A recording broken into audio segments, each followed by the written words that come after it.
Well, good morning, everyone. I'm Aaron Perlman, morning forecaster. Every great story has to have a solid beginning. We are looking at severe drought levels now has moved its way into Bakersfield, our mountain and desert communities. This is huge.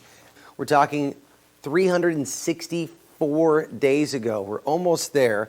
And it happened with a 337,000 tons of TNT, and it moved fast, up to 450 miles per hour. Here's your timeline. Let's look at the futurecast. What happens is the June gloom starts to fade out. Where does it go? It moves inland, and it moves right on into Kern County and allows temperatures to stay down. Here's the future tracker. That ridge sits over the state. It's what makes it very, very hot. And we're going to keep this going all the way into Monday of next week. It looks like there's a trough of low pressure, hope on the horizon. Think again. I am with author Barney Scoutman, who is hiked the Pacific Crest Trail. And you know what? You got a new book, right? That's right, Journeys North. Journeys North. Everybody go get Journeys. Well, that was me just over a month ago meeting hiker and author Barney Scoutman. And there's this question about antibodies and the vaccine. Those people that have had COVID and don't want to take the vaccine because their antibodies are much higher.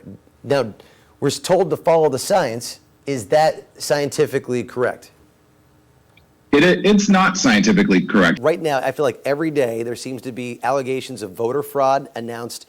Do you think voter fraud occurred in the November 3rd election? I know that that was something that you felt like you contested about 2 years ago in your previous election. Well, 2 years ago, we obviously had some issues, and we do know that ballot harvesting, and especially with some of the laws that were passed in the state of California, does make voter fraud more of an issue. I feel like cancel culture has crept into comedy, allowing comedians not to talk about certain issues. Are you finding it hard to do that, or are you finding another way to work around it? No, I don't. When I listen to comedians complain about that, I'm like, okay, I don't understand that. I can't say we were the second group to fly in that was picked up, and there is at least 140 more people yet to still be picked up and airbacked out of the resort. This is me hanging out with folks over at Mountain Pathways in Tehachapi just the other day. These folks, I loved hanging out with everybody. There's about a good 60 people there. We're learning all about the weather. It's one of the things we do every now and then, the Weather Road Show. So we want to bring you something positive to start out the weekend with all the negative stuff that's out there. So let's do a singing forecast. You ready? Let's do it. The summer weather, summer breeze, that's all gone, better air quality. Well, now you can have the 2020 smell all throughout your house in the form of a candle. It was created by a novelty company called Flaming Crap, and they had me read that on the air. Take a look, the eagle has hatched. Jinx.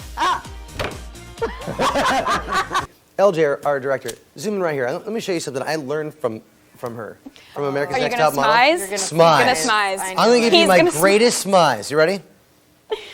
He's smizing. And it's a great day today. Hold tight. Hold tight. It's a great day. Wait for it. It's worth it. Oh, yeah.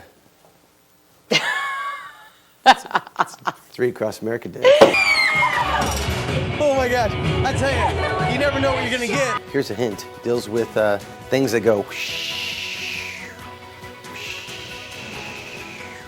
whoosh, whoosh, whoosh. This is Jeopardy! In a pandemic, this is how Jeopardy begins. Contestants now audition through Zoom. That in itself can be tricky. Bakersfield contestant Holly Bishop. Holly? What is red? Yes. Feared exactly that. Especially being on Zoom, I was really concerned about tech issues, but I felt really put at ease by the way that they had everything set up and the way the producer just made it fun. And so all that nervousness kind of just melted away. I spoke with the producers and wanted to find out what changes have affected them. In the past, as you know, not only did we do local searches in Los Angeles, but Karina and myself, the contestant team, we would travel to various cities all across the country. We originally started one-on-ones where we were giving the tests. Now we're doing group testing. Those people that pass those tests then get to come to these lovely gameplay auditions where they get to play Jeopardy via Zoom again. And we pop up a Jeopardy board, use our pens as our buzzers. Stop right there. Pens as buzzers? Well, that's what another Bakersfield contestant, Devin Rossiter, thought. Hold up a clicky pen. That's it. So very, very low tech.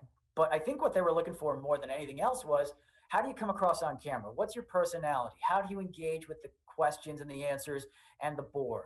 With a who, what, when, or where, each Bakersfield contestant did exactly that. So I thought, why don't I give it a try? And Aaron. What is the Himalayas? No. Aaron? What is India and China? No. Aaron? Obsession? No. How are you supposed to play the game? Oh, what is question? What is obsession? It's still wrong. Still no. Aaron Perlman, Eyewitness News.